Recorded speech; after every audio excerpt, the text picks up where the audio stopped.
I got a little worried there when Peter started to describe Michael Morris. Clearly, I am not Michael Morris.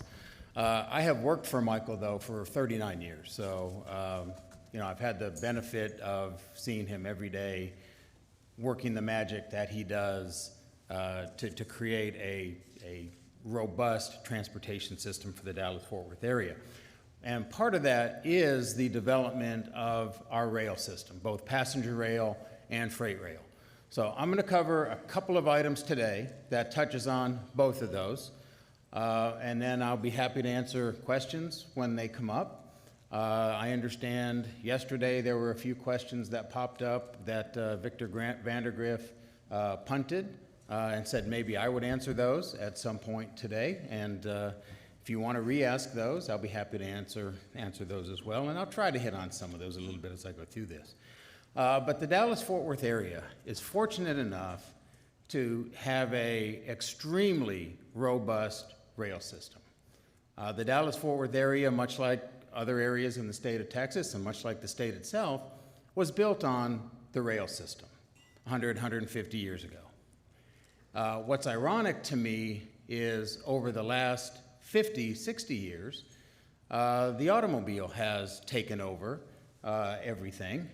And the ironic part is I really believe that rail is going to save us from ourselves and the way in which we travel. So we started out with rail, we got a little bit bogged down with some automobile travel, and I think rail is going to eventually save not only the Dallas-Fort Worth area, but the state of Texas and hopefully the nation as well.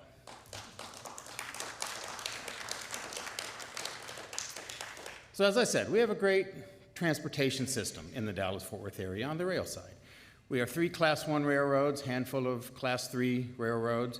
We have 2 Amtrak routes that go to Dallas and Fort Worth.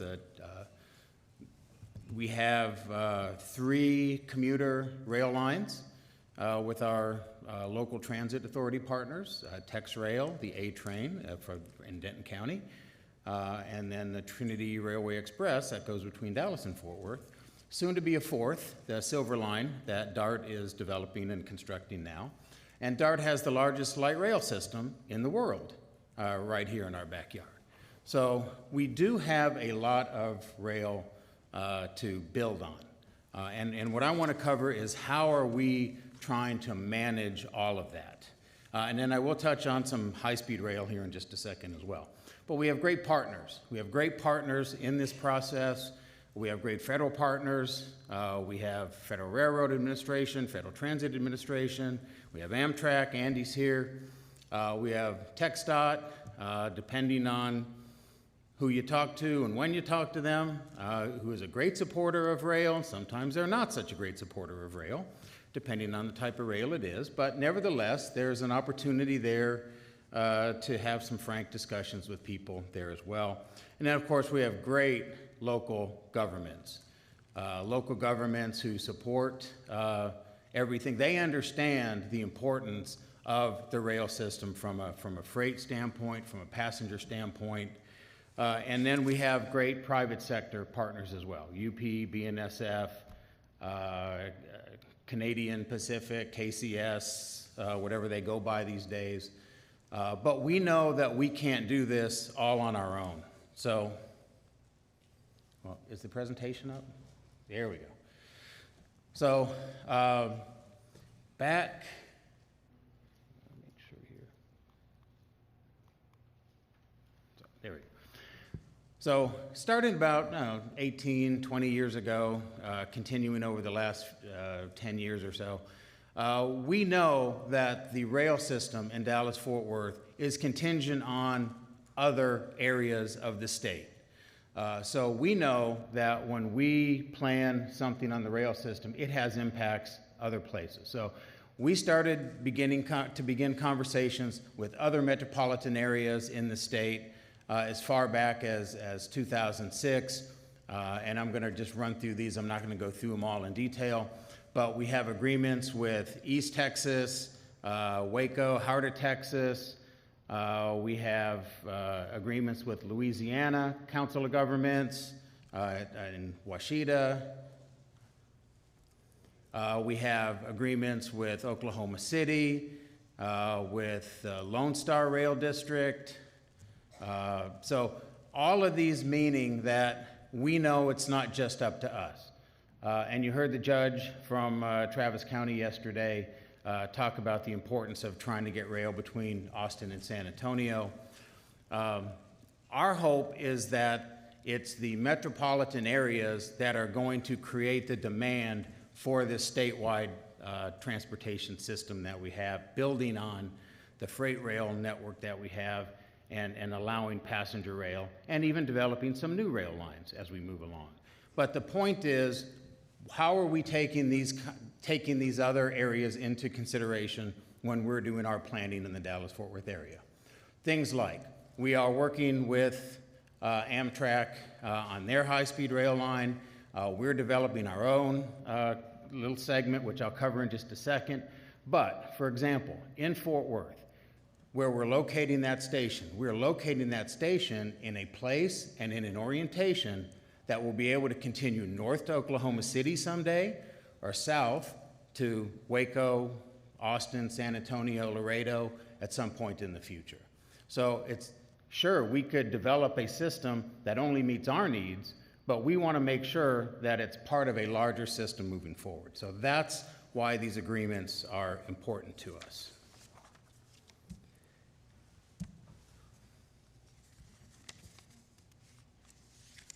There we go. All right, let's talk about high-speed rail. As Peter called it, the 800-pound elephant. 800-pound elephant doesn't sound very big to me. An 800-pound gorilla sounds pretty big, but an 800-pound elephant, not so much. So, but yes, high-speed rail is on everybody's mind.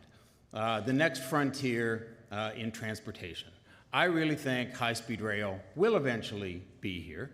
I know there are folks who see the downside or the hurdles that we have to go through, but a lot of people don't understand these same discussions also happened at the federal level back in the 40s and 50s when the interstate system was being developed. It would be hard to find anybody that really doesn't understand how important the interstate system is to this country. And I think 50, 75 years from now, you won't find anybody that will be able to say the high-speed rail network that we have in this country isn't worth doing. So the trouble is we have to figure out how to get it done. There's a lot of obstacles that have to be overcome, fully admit that, but you have to start somewhere. So, working with Andy and Amtrak, building on their hopefully upcoming success between Dallas and Houston, we are working on a segment between Dallas, Arlington, and Fort Worth. Now, a lot of people ask me, really, a 30-mile high-speed rail line? Well, no, it's not a 30-mile high-speed rail line. It's a high-speed rail line that connects a 30-mile extension to the Dallas to Houston high-speed rail line. The Regional Transportation Council has a policy of a one-seat ride, meaning you don't just go between Dallas, Arlington, Fort Worth, get off a train, and then jump on another train down to Houston. You stay on that same train that goes to Houston. That's the key. That's how you build a system. Now, is it the most cost-effective thing just to build it between Dallas, Arlington, and Fort Worth? No. But when it's combined with something else, it certainly makes it worthwhile. It extends the reach of that high speed, of the Dallas to Houston high-speed rail. It extends the market area to the entire, which is today about 8 million people in the Dallas-Fort Worth area. And over the next 20 years will be 12 million people in the Dallas-Fort Worth area. If there were only one station in Dallas, you would really shrink the market area for Andy's line between Dallas and Houston. So this is what we're looking at. We began a study about 5 years ago, looking at the best route between Dallas, Arlington, and Fort Worth, and not too surprising, we ended up in the Interstate 30 corridor. The reason that's important is because, and if you look at this map, only the far right-hand portion as it enters the downtown Dallas CBD area do we deviate from public right-of-way. So the remainder of that line is all within public right-of-way, which is important because we can develop that. It eliminates a lot of the controversy that you've heard with other high-speed rail lines. The reason we have to do that in Dallas is because we have a commitment, that one-seat ride commitment to Amtrak, that we will meet at the high-speed rail station. We will go to the high-speed rail station that's already been approved in Dallas.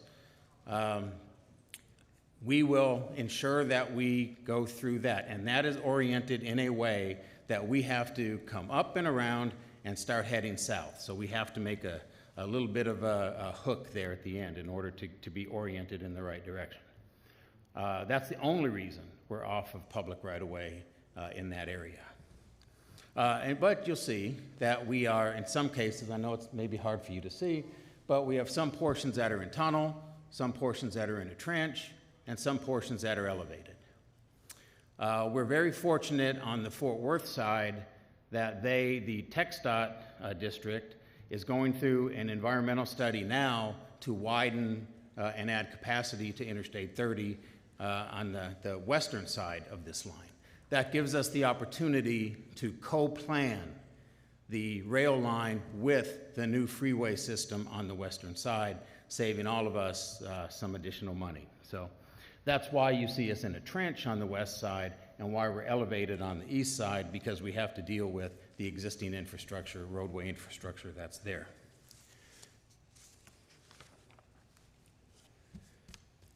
Back to why is it important to have Dallas to Fort Worth? I've already mentioned the connectivity. But the Dallas-Fort Worth area is more than just an extension of Houston to Dallas.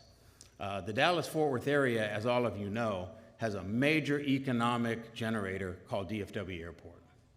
One of the stations in Arlington will be just south of DFW Airport. We have plans with the city of Arlington to provide a people mover type system or a connection from the Arlington high-speed rail line to DFW Airport at some point in the future. You also have the ability at the Dallas station to connect with the Dart Light rail system to go to Love Field. So you've got a great opportunity. You've got the world, the country and the world being able to get to the DFW metropolitan area, use the Dallas-Fort Worth area as a hub, if you will, for the entire state of Texas. Once we can build this high-speed rail system, not only, again, between Dallas, Fort Worth, Arlington, but down to Houston, and at some point in the future, down to the other side of the western side from Fort Worth, down to Waco, Austin, San Antonio, and Laredo. So you could just see Dallas-Fort Worth as the hub of high-speed travel. You wouldn't have to get a hotel in Houston. You could stay at your hotel in Dallas, take a day trip down to Houston. Locally, it connects with, I mentioned all of those other rail lines, Trinity Railway Express, TexRail, the Dart Light rail system, and I mentioned the eventual people mover that will go up to the airport. So it's a great opportunity to be the hub that unifies everything in Dallas-Fort Worth. Now, I will tell you, one of the issues that we have is between FRA and FTA. And, you know, our federal partners are wonderful. They certainly give us opportunities. But our federal US DOT is really not designed for efficiency in planning and development of new technologies. Now, high-speed rail shouldn't be a new technology to us, but it is. The same thing applies, I'm going to use the Hyperloop word. You know, at some point, that may be a viable transportation system as well. But the problem with our US DOT is FRA only deals with intercity rail. FTA deals with regional rail when it comes to these things. Well, Dallas to Fort, we went round and round with the two agencies for about 2 years, trying to decide who is going to have jurisdiction on our environmental process that we are paying for. We ended up with FTA because it's solely, the piece that we're dealing with is solely in the Dallas-Fort Worth area.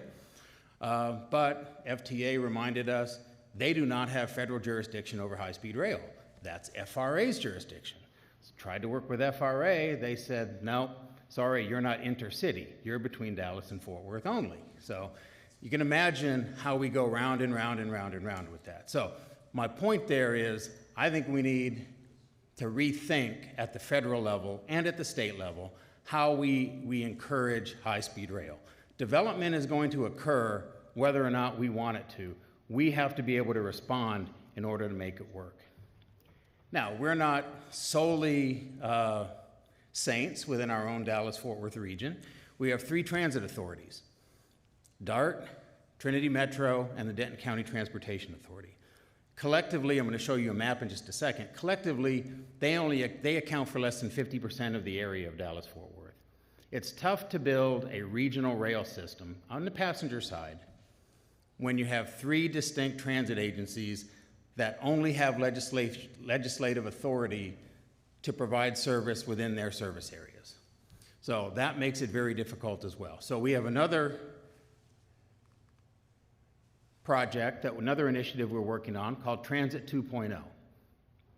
How do we reevaluate what we already have on the ground, what we need by 2045 and 2050, and how do we develop a structure that allows for not only the connections between what we have now, but how do we then develop the system that we need 20, 25 years from now, because we'll have less than half of the population of the Dallas-Fort Worth area living outside of those service areas. I'm going to show you a map right now. This is the map. If you're not familiar with the Dallas-Fort Worth area, I know most of you are. That blue blob on the left is Fort Worth. The yellow blob is Dallas. The green shaded area, the green areas that you see, that's the Denton County Transit Authority's boundaries. I know it's hard to see the existing rail lines that are thin black lines underneath there, but this is the additional system that we think we need by 2045. Again, very difficult to be able to do that when you see a lot of those lines outside of the service areas of those transit authorities. That's the purpose of Transit 2.0. How do we bridge those gaps? How do we create a structure that allows us to develop and implement rail in those areas? It's a lot of work. This is probably, since I've been there, this is probably at least the 5th or 6th time we're taking a run at this. But I think it's more important now than ever that we try to get this done.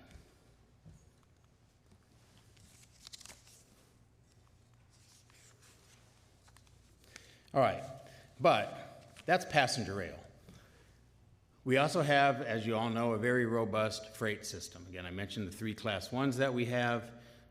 We have a program where we work with the Class 1s. A lot of the additional rail that you saw on the previous map, we anticipate will be on the lines owned and being used by the Class 1 railroads we have in the region. So we have a program called NT Moves, North Texas Moves. NT Moves, right now, we're focusing on the Trinity Railway Express Corridor, trying to get the Trinity Railway Express Corridor that goes between Dallas and Fort Worth, downtown Dallas and downtown Fort Worth, with 8 stops in between, trying to get that completely double-tracked. If we can get that completely double-tracked, we can have additional capacity available for freight operators to be able to use that line. It's a key connection point, particularly with Burlington Northern in that area. So we're looking for ways to increase the capacity to allow for expanding passenger rail service, but allowing for expansion of freight rail service as well. And we have a pilot project going on now, trying to understand how the different freight movements operate within those corridors, and then using that knowledge to apply for appropriate federal grants, which I'll talk about in just a second. We also are working with our Class 1 railroads on a program where we would pay for engineering review for the railroads on public sector projects. For example, DART's developing the Silver Line. It's under construction right now. We are paying, or we will, if this program were in place, we would be paying Union Pacific to review engineering diagrams, engineering plans to ensure that Tex Rail, or the Silver Line, is able to operate effectively on that line, the Cotton Belt line that goes up that direction. So we are funding it. Right now we're trying to get our agreements with TxDOT and the federal government to allow that program to move forward. So more on that to come.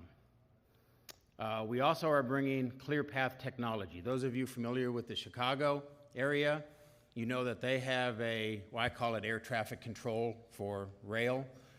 They have that system in place that takes into account all of the railroads in the area to ensure that there are no delays on the rail system, both passenger and for freight. We have been working with Rail Inc. To bring that technology to the Dallas-Fort Worth area. We're currently developing it now. We hope to open it by the end of the year or early next year. That will combine all of the dispatching information for all of the Class 1s and Trinity Railway Express right now, so that we can make sure that there aren't delays in the system as we move forward. And it provides us with a trove of data that we can then use for future expansion of our rail system if needed. We also work with local governments. We act as a liaison between local governments and Class 1 railroads. A couple of examples there. In Terrell, Union Pacific wanted to double track a section of their line to allow for some train holds. That double track section would have blocked a major roadway in Terrell, so we worked with Union Pacific, we worked with TxDOT and the local government to redesign that area so that Union Pacific could build their double track. We would realign an FM state road to allow for better traffic flow and get it out of the way of where the city of Terrell is trying to get their traffic to go. So we act as that liaison between the local governments and the Class 1. Very quickly, you all know all of these federal grant opportunities. That's why a lot of you are here today, because rail is now at the forefront of a lot of federal funding.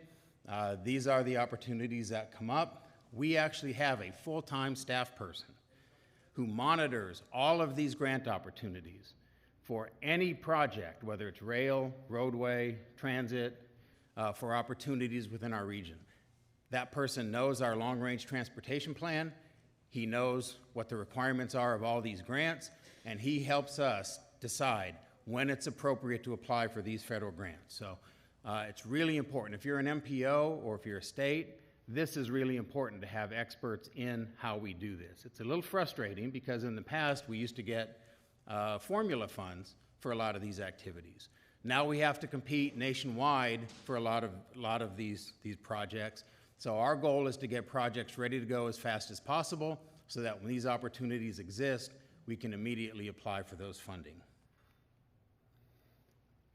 Just to show you the success of it, over the last 10, 14 years or so, we've gotten over $350 million from these grants that have helped us do things like try to fix the bottleneck in downtown Fort Worth at Tower 55. I mentioned the expansion of the Trinity Railway Express, and we're working now up in the North Tarrant, South Denton area, a little area called Bonds Ranch, where we're trying to grade separate rail and roadway activities there. So that is where I want to end it. We have a lot of opportunities going forward. These are the two people below my name. These are the two people that run Brendan operates our passenger rail planning activities. Jeff Hathcock, who's here today, takes care of all of our freight-related, Class 1 related projects. So with that, I'm done, and if we have time, happy to answer any questions.